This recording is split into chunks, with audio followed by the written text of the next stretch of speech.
this point now, you have read lesson number 2 to completion, and you've looked at your Petals to Guide sheet. Your Petals to Guide sheet at the end of lesson number 2 tells you exactly what you need to do next. You will need to go ahead and purchase your materials, and you will need a 6-inch container. You will need 1/3 block of fluorofoam. The fluorofoam is 9 inches long, and it can be cut into 3 parts, each 3 inches wide. So what I'm going to do is I'm going to cut a 1/3 part of the fluorofoam off this block. Okay, and I'm going to set it to the side for the moment. You will also need 1 stem of baby's breath to complete your project, 2 stems of carnation, can be any color, 1 stem of purple statice, and if you cannot find the purple statice, then any color statice will be fine. You will also need, for this particular demonstration piece, 3 stems of daisy. You will also need 1 stem of Astramaria. And this is the stem of Astramaria here. Whatever color you want in the Astramaria family will be fine. 6 stems of leatherleaf fern is what you will need to be able to do your demonstration piece. I'm going to take this block of fluorofoam that you will be using to construct your floor arrangement in, and I'm going to put it in water. What you would do is, I suggest, just simply drop the fluorofoam in the water and do not press it down. If you press the fluorofoam down in the water to make it take in the water at a rapid pace, you may get air pockets in it or dry pockets in it, and that's going to harm your floor stems. In case they're not in the wet oasis, you will have a shorter shelf life or a short longevity for your flowers. As you see here, this block of fluorofoam has completely submerged in water, and not all of it sink to the bottom. Okay, it's completely soaked. I know that it's thoroughly wet, and I feel safe that I can construct the flower arrangement. I'm going to take my container that I'm going to be constructing my flower arrangement in, and I'm going to insert the block of fluorofoam that I need to make my flower arrangement in the 6-inch container. Now let's begin. What you should already know by now is the location as to where your flower arrangement is going to be placed. Okay? If you know the location, you already know the occasion. Start using your imagination now as to how you're going to construct your arrangement, the style you're going to use. Imagination is the key. The location that your flower arrangement is going to be at is going to dictate the size, the shape, the proportion of your flower arrangement. It is also going to be in control of how many flowers you're going to need to construct your flower arrangement.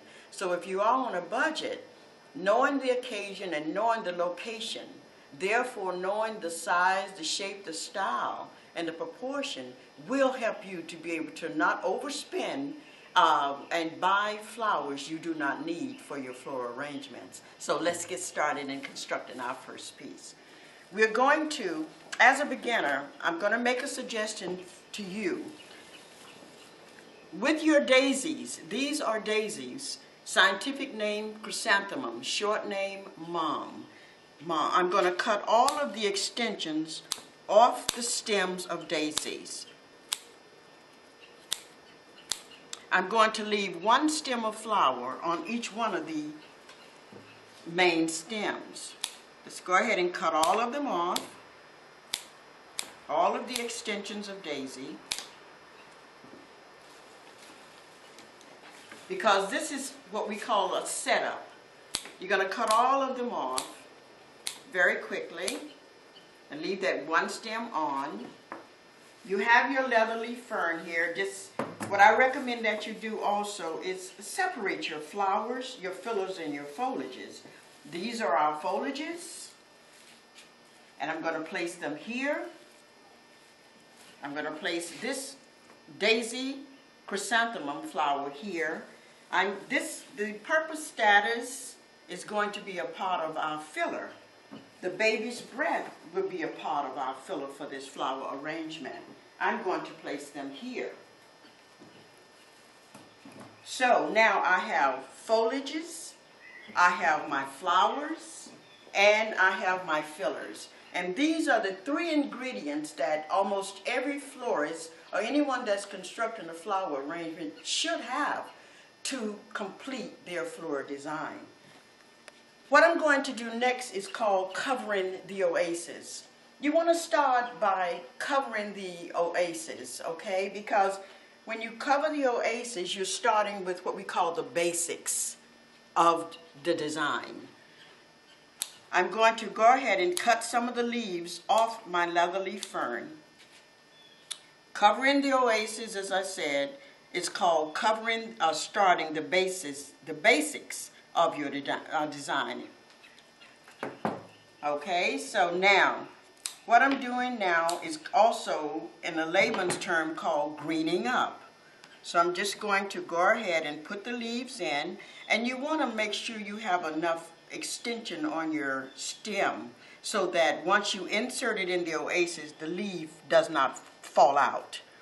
If you're doing arrangements for a client, any of the raggedy leaves that are protruding from the stem can also end up being a problem. They aren't any good. Just go ahead and break them off. And let's go ahead and get the oasis covered with the greens. You can become very familiar with doing this, and this is work also that florists hire you for. Anytime there's an affair that's going on, a major holiday where florists need people to come in and do extra work for them, a lot of the florists will have you come in and do green ups only, and it can be quite a nice money-making venture for you. So become very proficient at greening up, because once you finish covering the oasis or covering the base, you want to make sure it's covered in such a way that it actually looks like it's a design. When you finish making your flower arrangement, it also, by the greens having covered the oasis in the proper manner, the flower arrangement will look as though it has grown out from the greens themselves. Also, it's going to be very important too to use all of your materials. So that goes right back to the budget factor. Use all of your greens. Keep turning your block of oasis to make sure you don't have any spots in it. You're still checking to make sure all of your leaves are nice and straight and even. No raggedy leaves, no cracked stems also. So we'll finish greening, and I'm not going to rush and do this because I want you to actually see and become comfortable with the idea of learning to green up. As I said, more and more stores now are opening up floral departments, and it's predicted in another maybe 5 to 7 years, the demand for floral designers is going to be at a very, very high level because of the fact that so many existing businesses are adding floral departments in their stores. And it's a beautiful profession to be in. I'm almost finished greening up, which is the layman's term. And just about any flower shop you go in, that's the one thing they're going to say to you, green up. Can you green up? Checking to make sure all of the leaves are nice. I'm going to pick up the greened up container to make sure my leaves are in proportion and looking nice as well. I have a water bottle. This bottle simply contains water. You can put a little flower food in there if you choose, but it's just a mist bottle. So I'm just going to mist the leaves some, because of course the leaves themselves and the stems take in the moisture. It helps to add longevity to the flower arrangement. The one other thing that you want to do now that you've used your first group of ingredients to make your floral arrangement, you've imagined and thought about how you want your design to look when it's finished. This is where the imagination comes in, and you've come to that decision based on, as we said earlier, the location of the design. I'm going to now select a first flower. Your first flower should be the tallest flower in the arrangement.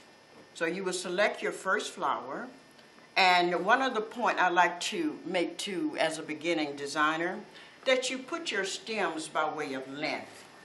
This is as a beginning designer. Just put your stems by way of length, because when you start building your arrangement, you're going to build from the top down to the base and from the inside out. So that is how you will build your arrangement. I'm going to now construct the first arrangement.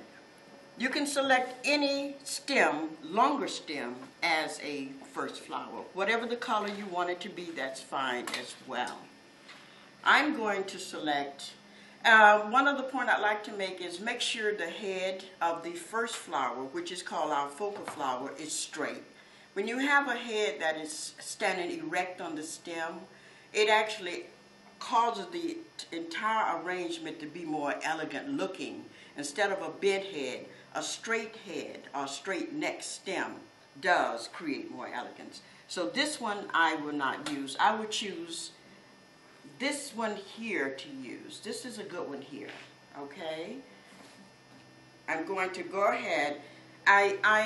Because of the length of my first stem, I have an idea of how tall I want my stems to be. I'm going to build my arrangement from start to finish by using the tallest stems first. So this would be my first flower. I put my first flower in.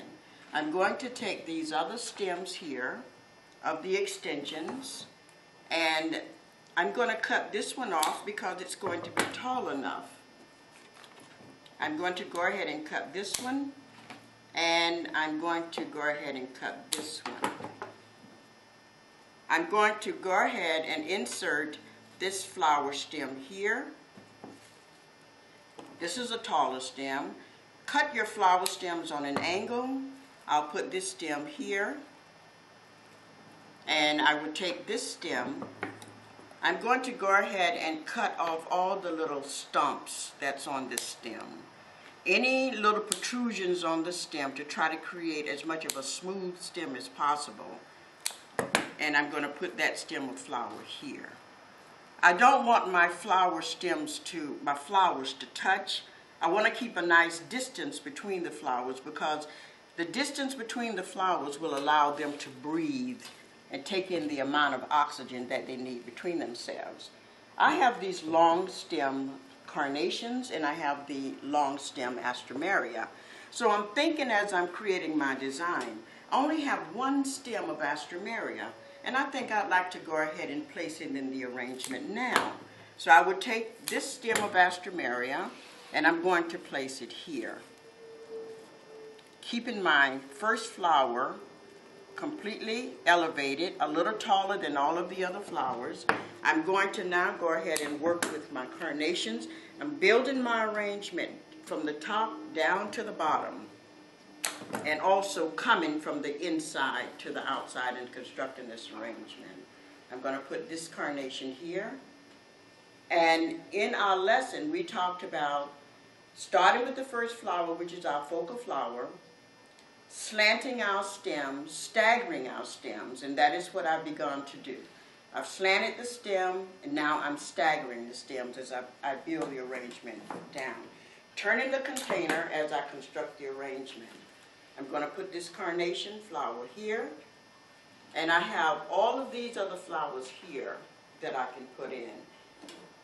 I'm going to cut this flower stem here, and I'm going to put it here. This is another taller stem. I'm going to put this flower stem here. Okay, and I'm still grabbing for my tallest stems, because keep in mind, I am building from the top to the bottom, and I'm going to need to work with my tallest stems of flowers. This flower stem will go here. I want to put this flower stem here. I'm building down now. I'll go ahead and put this flower stem here. I'm also going to put a flower stem here, okay, because I'm staggering. I'm coming on down to the base of this arrangement, looking at my flower stems to make sure I'm going to have enough to do this complete arrangement. This flower stem will be here. I'm turning and building. Eyeballing my arrangement. I'm not paying attention to anything else that's around me. What's important is that this design gets created the way it should be created. Also, because this arrangement is going to be, for example, placed in the center of a table, then I feel that anybody sitting at that table should be looking at a beautiful design from all around. And most of the flower stems are nice and long in this arrangement, in this bunch of flowers anyway. So we just keep inserting and keep spinning the arrangement, making sure all of the flowers are inserted properly, and all of the flowers are going to completely cover the entire arrangement. I'm keeping in mind too, as I build this arrangement, that I have filler. I have baby's breath. I have purple status. So any distances that are in the flowers, what I can do with the distances of flowers that may be a little too far apart, I'll just go ahead and fill them in with the filler. But yet, I want to make sure, first of all, I finish putting all of the flowers in the arrangement. So now we're down to the base. I'm going to put in what we call a horizontal flower. I'm going to pull this out, cut it a little bit more because the stem was a little more crooked than I wanted it to be. So I'm down at the base of the arrangement now. I've built from the top down to the bottom, circling the arrangement and putting stems in. Keeping my imagination open as I create this design. Also, let's push that one in. Once I finish putting all of the flowers in, then I'm going to take a look at my arrangement and see where I would need to put my filler so that the filler would be beneficial for the completion of the design. So we'll put the flower stem here. Now I'm going to pick up the arrangement. I'm going to take a look at my first inserts of my foliages, making sure none falls out of the arrangement, making sure that the arrangement is in proportion to itself, adjusting my stems to the way I feel that they should be adjusted because I'm eyeballing my arrangement. I'm going to pull some flower stems out a little bit and push some flower stems in. In this arrangement, I noticed that I have quite a bit of spaces down here. And because I have purple status and baby's breath, and because I've imagined the finished product before I even started it, I'm adjusting my stems because I've finished now putting the flowers into this design. Now what I want to do is go ahead and work with my foliages, but I'm still going to adjust just a little bit, as every florist does once they finish their design, taking a look at it to make sure it's in proportion to itself and in proportion to the container. So I'm looking at my arrangement. I want to put a little bit more distance between my flowers. I want to open up the petals a little more with the Astromeria, and I've chosen to use the entire stalk of Astromeria. So now I'm going to use all of the flowers. I have this one little one here that I will insert on this side of the bouquet right here. So what I'm going to do now is I'm going to, because I've put all of my flowers in, I have all of my filler in, I'm going to take a look at my arrangement. I'm turning it around. There's one petal on this stem of flower here that I don't like. It's a beautiful flower, but I'm just going to pull that off. Okay, because I want to make sure it doesn't take away from the beauty and elegance of the design. As you can see, my flowers are nicely separated. Okay, now I have the status that I'm going to use. This is my filler. one of my fillers in addition to my baby's breath. So I'm going to go ahead and cut the stems. And what I'm going to do, because I have more flowers up here, I'm going to fill in as many spaces as I can towards the bottom. I've decided that this is the way I want my design to be. Okay? So, but the main point is making sure that the flower arrangement is elegant and accessible from no matter where a person that is seated at the table is looking at it, and they will be able to appreciate it. I'm inserting my purple status now into this arrangement, and I've decided that I want the purple statuses to be basically down towards the bottom of this particular design that I had imagined, and also continuing to imagine as I am designing it or creating it. And it's one thing about flower design. The design has a way of taking on a life of its own, or shape of its own. If you continue to follow the pattern of creating your design, not getting stuck in a rut with one flower, not worrying about where to put a particular flower, the design will take on an elegance of its own. So I've inserted my purple statuses in this design. I'm checking my flowers now, my petals. All of my flowers are still separated. There's one little carnation here. I'm just going to adjust that because I do want the flowers to be separated. Now I have the baby's breath that I'm going to insert. So I thought about it as I made my flower arrangement. I have one other item, my baby's breath. What I'm going to do is I'm going to cut my stems, and I've decided to insert little parts of the baby's breath inside of the flowers themselves. And one of the parts of the application of designing an arrangement is the insert flowers, as we talked about in lesson number 2. Inserting the flower stems of the baby's breath inside of the arrangement, in between the flowers themselves, or the extensions of the flowers themselves. What this is going to do is fill in even more the spaces that are down in the flower arrangement that we may feel need to have more substance. And this is where the baby's breath comes into play.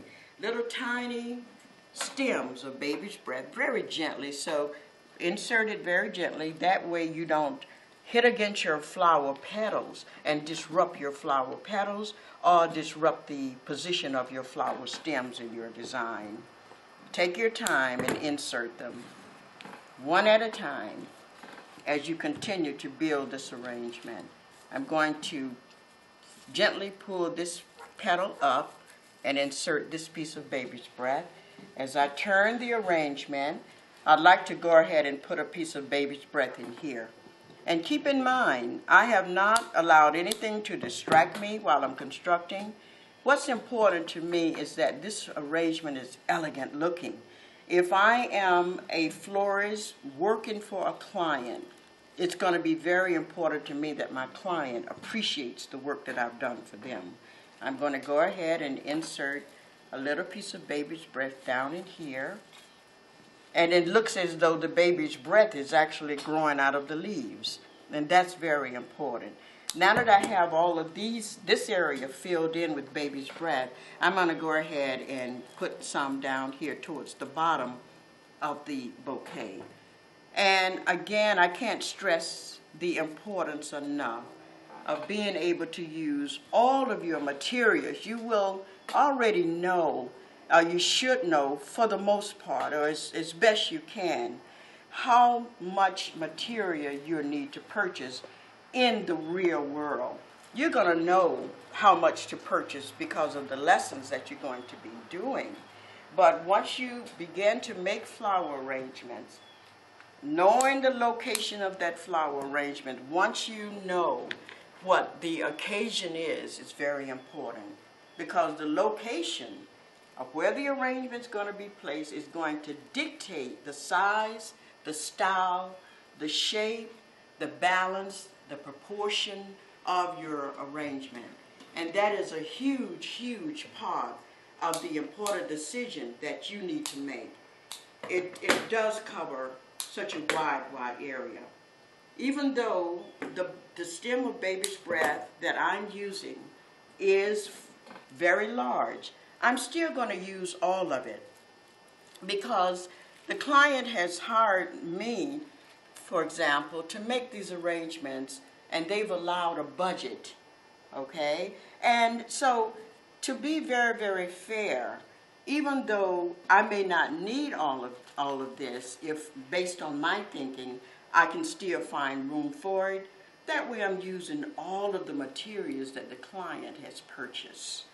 And when it comes to baby's breath, we can always find a nice little extra corner to place it. So that means that I'm just going to add just a little bit more into the center of our arrangement. Now I'm going to pick it up. I'm going to take a look at it, and I see by looking at this arrangement, yes, there is more room to add more of the filler, okay? Because when you pick up your bouquet and you take a good look at it and hold it back from you, a lot of times you can see areas that you should put something in that you missed as a result of just simply looking down at the arrangement or looking at it from a certain viewpoint. So there's another little part of the baby's breath that I'm going to be using as well. And I'm going to, still looking here to make sure of what are the areas I'm going to be covering. And I'm going to go ahead and insert this in a horizontal manner now, way down at the bottom of the arrangement. This is the base of the design I've created from the top all the way down to the top of the container. From the top to the bottom and from the inside out is how I have built this arrangement. I have one or two more little parts to put in, and I recommend you take your time if you want to and watch the construction of this design, having all of your materials sitting beside you. As you finish reading lesson 2, you already have purchased your materials that you need, your tools to use, after you finish reading lesson number 1. And this is lesson number 2 where you're constructing your first arrangement. So you have purchased your materials, okay? If it's easier for you to watch the construction of this design, then whatever you feel comfortable with. Then starting over again, watch it again if you want to, and then construct your bouquet. You're going to take a picture of it for us, please. Put the number of this design, lesson number 2 design, on your picture and email it to flowersbyalberta.com, email address abrown38@att.net, or simply put it in the mail and send it to us at the address that is a part of your package. And I'm looking around again because, as I said, I'm not going to hurry the creation of this design because it's very important that it looks very nice for the client's sake. Making sure I've got my flowers all separated and making sure that this arrangement is going to look as though all of the flowers themselves and the fillers grew from the leaves. And as I was saying earlier, yes, there's always a place to put extra baby's breath. Baby's breath is something that is so very beautiful. I've completed this design for lesson number 2. This design is called a designer's choice bouquet, and that is the title that I want you to give your bouquet, a designer's choice. And again, as I said, you saw the way this bouquet was demonstrated.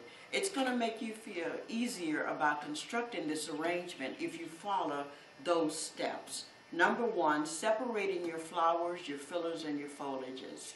I recommend that you cut all of your extensions off your daisies. Cut all of them off.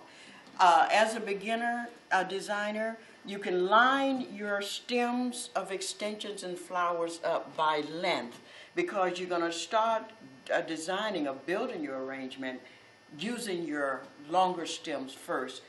It's going to take your longer stems to start, because after all, you are going to be building from the top down to the bottom, which will require your taller extensions, okay? Once you get all of those laid out, you already know the location because you've imagined it, and then you select your focal flower. It can really make you feel a lot more easier about the construction of your design. Select your focal flower. It should be a flower with a stem that has a very, very straight head and standing straight up in the arrangement. Nothing with a bent neck. We will work with bent neck flowers once we get into our wiring. But this completes the floral design that has been completed and constructed for lesson number 2, and it is called a designer's choice.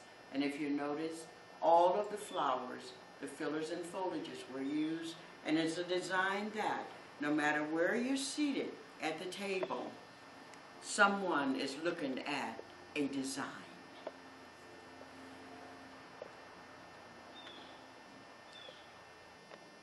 Now that you've constructed your floral design and it's visible from all sides, you want to care for your design, and you want to make sure you have long shelf life with this design that you've created. I would recommend spritzing it after you finish making it, because the petals of the flowers take in water as well. The stems of the flowers take in water as well. You want to keep the water level very, very high in your arrangement. So you take your finger and you put your finger inside of your container, and you can fill the container up with water. Remember, your stems drink water, your oases drink water, so your oases will need to be kept very, very wet to help to sustain the flowers for longer shelf life.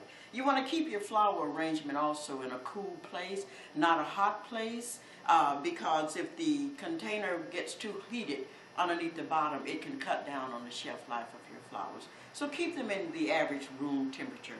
But it's very important that you keep the water level very high to help to sustain your flowers. You can mist them as often as you want to, because they do take in a lot of moisture as well.